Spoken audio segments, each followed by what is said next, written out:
Hello students, तो स्वागत है आपका फिर से हमारे इस इन सीटू पढ़ाई स्टडी चैनल पर। और आज की इस वीडियो में हम स्टार्ट करने जा रहे हैं प्रैक्टिस 3.1 का क्वेश्चन नंबर 6। तो चलिए वीडियो को शुरू करते हैं। क्वेश्चन क्या बोलता है, right the polynomial in standard form. अब आपका जो स्टैंडर्ड फॉर्म होता है, स्टैंडर्ड फॉर्म का मतलब होता है कि आपके जितने भी नंबर्स हैं उन्हें आप डिक्रीजिंग ऑर्डर में अरेंज करते हैं। हम क्वेश्चन के हिसाब से उसे समझेंगे कि स्टैंडर्ड फॉर्म क्या होता है। देखिए, स्टैंडर्ड फॉर्म लिखने के लिए आपको सबसे पहले क्या करना है, आपका जो क्वेश्चन है, क्वेश्चन में आपको वेरिएबल देखना है और वेरिएबल का सबसे हाईएस्ट पावर देखना है। अगर मैं ये क्वेश्चन की बात करता हूं तो इसमें सबसे वेरिएबल आपका क्या है, एम। एक बार यहाँ पर एम है और एक बार यहाँ पर है, और इसका हाईएस्ट पावर क्या है, एम क्यूब। तो मैं स्टैंडर्ड फॉर्म जब भी लिखूंगा तो जो highest power of the variable उसको पहले लिखूंगा। उसके बाद 3 के बाद पावर कौन सा आता है, 2 आता है। तो यहाँ पर 2 है क्या, नहीं है। तो फिर मैं जब 2 नहीं रहेगा तो मैं क्या करूँगा, 0m² लिखूंगा। मतलब अगर जो वैल्यूज़ मिसिंग है उसके लिए आप खुद से वहाँ पर 0 ऐड कर सकते हैं।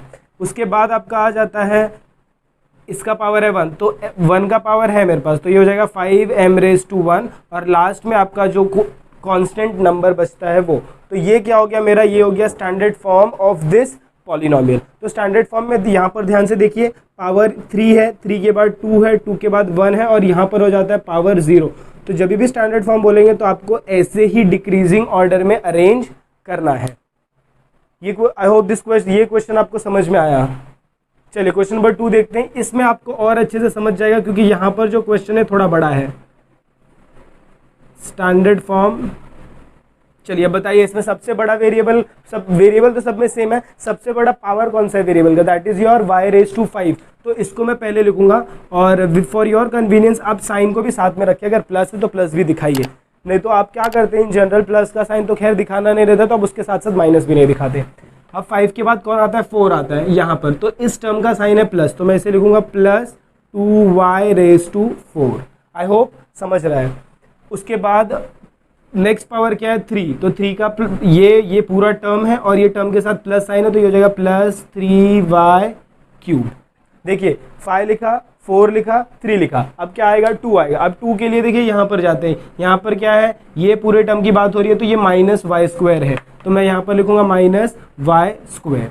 आप इसको 1y² भी लिख सकते हैं। अब 2 के बाद कौन आता है, 1, तो 1 के लिए देखिए, यहाँ पर 1 के लिए हमेशा कभी भी 1 का पावर देते नहीं है, तो आपको समझना कि वहाँ पर 1 है। अब इसका साइन देखिए क्या है, माइनस है, 7 है और y⁴ और लास्ट में मैंने आपको क्या बोला था कि आपका जो कांस्टेंट नंबर बचता है, तो ये कांस्टेंट नंबर बचा, इसका साइन क्या है, माइनस, तो यहाँ पर लिखेंगे -1/2। So this is the standard form of this polynomial. Question number 6 हो गया और वो आपको समझ में आया रहेगा, आई होप। स्टार्ट करते हैं क्वेश्चन नंबर 7 से। यहाँ पर देखिए क्या बोला, right the polynomial in coefficient form. अब जब भी आपको कोएफिशिएंट फॉर्म लिखने को बोला है तो उससे पहले आपको क्या करना पड़ेगा, सेम आपको स्टैंडर्ड फॉर्म में कन्वर्ट करना पड़ेगा, तभी आप कोएफिशिएंट लिख सकते हैं। अगर आपको याद आए तो मैंने आपको वीडियो के स्टार्टिंग में बताया गया, जिसने मेरी वो फर्स्ट वीडियो नहीं देखी है वो जाके देख सकते हैं, कि कोएफिशिएंट वो नंबर होते हैं जो आपके अल्फ़ाबेट के बाजू में होते हैं। ये समझो मेरा अल्फ़ाबेट, यानी कि मैं इसे वेरिएबल भी बोलता हूँ, उसके बाजू में जो नंबर रहते हैं वो कोएफिशिएंट। तो जब भी आपको कोएफिशिएंट फॉर्म लिखने को बोलेंगे तो आपको सिंपली वो नंबर्स को लिस्ट आउट करना, लेकिन उससे पहले स्टैंडर्ड फॉर्म। तो चलिए इसका स्टैंडर्ड फॉर्म में हम इसे कन्वर्ट करते हैं। क्वेश्चन नंबर 6 में हमने वही किया, स्टैंडर्ड फॉर्म ही निकाला था। अब इसका स्टैंडर्ड फॉर्म क्या हो जाएगा, मैंने आपको बोला कि स्टैंडर्ड फॉर्म में आपको पावर्स को अरेंज करना है, तो ये हो जाएगा आपका x3। उसके बाद x⁻²2 नहीं है, तो मैं क्या करूंगा, +0x⁻² करूंगा। x⁻1 भी नहीं है, तो मैं क्या करूंगा, +0x⁻1 करूंगा। और लास्ट में इसके पास x⁻0 रहता है, तो लास्ट में आपका नंबर आ जाता है। तो ये हो गया इसका स्टैंडर्ड फॉर्म। अब स्टैंडर्ड फॉर्म, इसके बाद आपको नेक्स्ट क्या करना है, यहाँ पर आप 1 लिख दीजिए ताकि कोएफिशिएंट लिखने में आपको आसानी हो। जिसका कोएफिशिएंट कुछ नहीं रहता उससे हम क्या बोलते हैं, उसका क्या रहता है, नॉर्मली 1 रहता है। तो अब अगर हम इसे कोएफिशिएंट फॉर्म में कन्वर्ट करें तो सिंपली आपको क्या करना है, ब्रैकेट पुट अप करना है। x³ है, ये वेरिएबल अगर मैं हटा दूं तो यहाँ पर क्या बचता है, 1।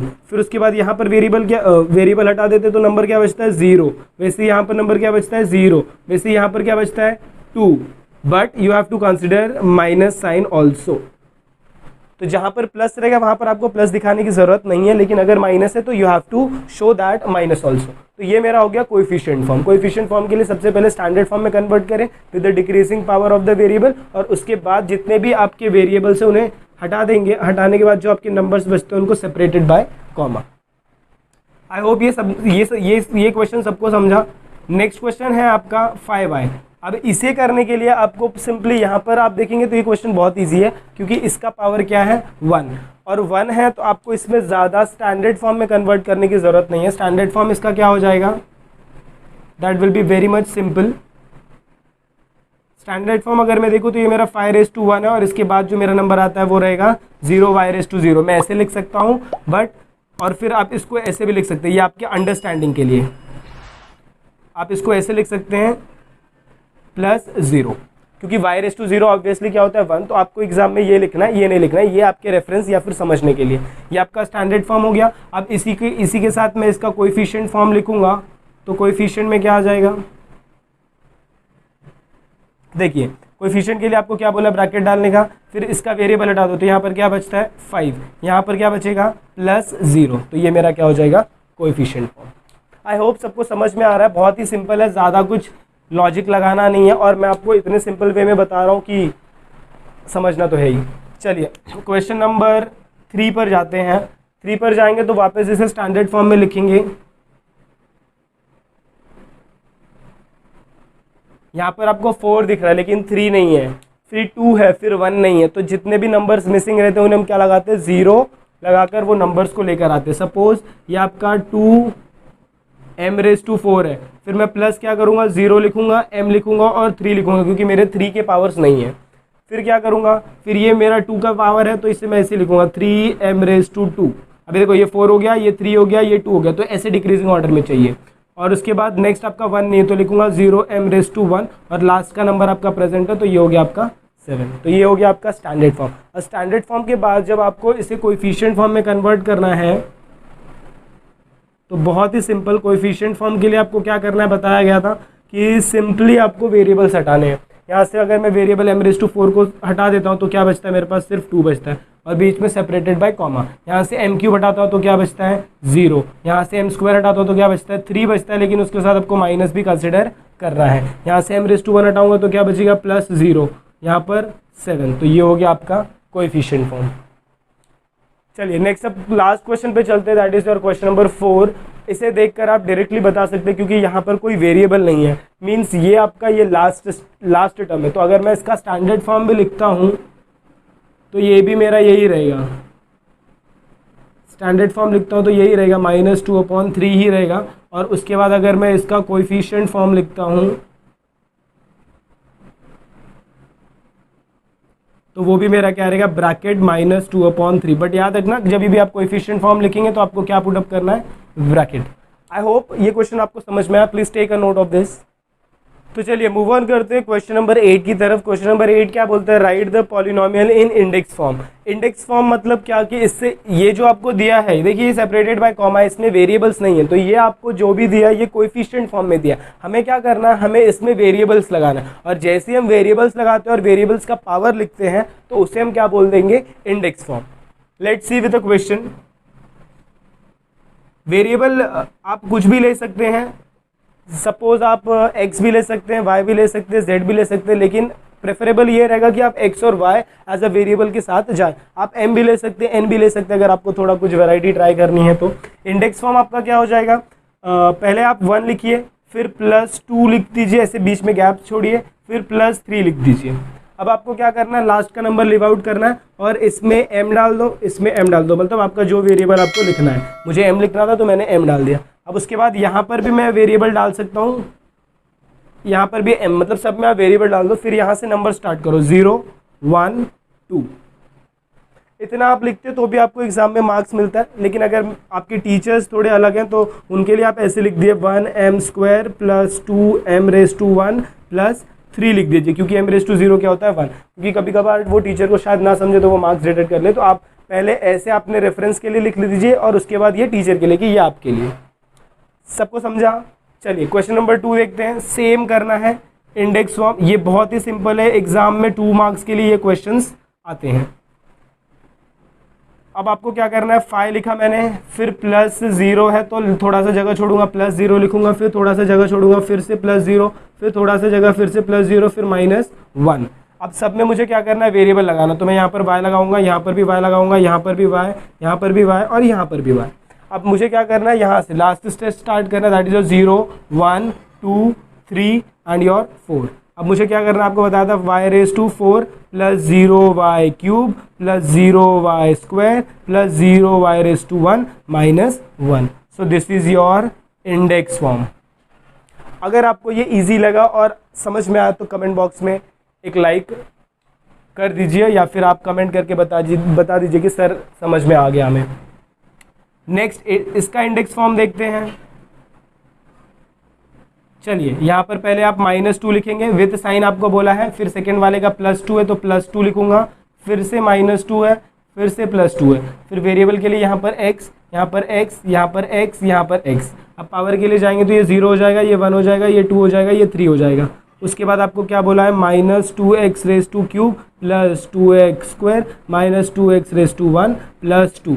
अगर आप एग्जाम में ये y⁴ लिखते हैं तो भी आपका मार्क्स कट नहीं होगा, टीचर्स वो मार्क्स देंगे, लेकिन आप प्रेफरेबली ये लिखिए क्योंकि स्कूल में आपको ये लिखाएंगे और समझने के लिए ये आपको ऐसे इजी पड़ेगा। So please take a note of this. So students, let's move on to the question number 9। ये लास्ट क्वेश्चन है इस एक्सरसाइज का, और इसमें भी हमें बहुत सारी चीज़ें बेसिक ही लगेंगी जो मैंने अपने फर्स्ट वीडियो में कवर किया। तो किसी ने अगर वो वीडियो नहीं देखा है तो वो वीडियो भी आप पहले देख कर आइए, तो आपको ये बहुत अच्छे से समझेगा।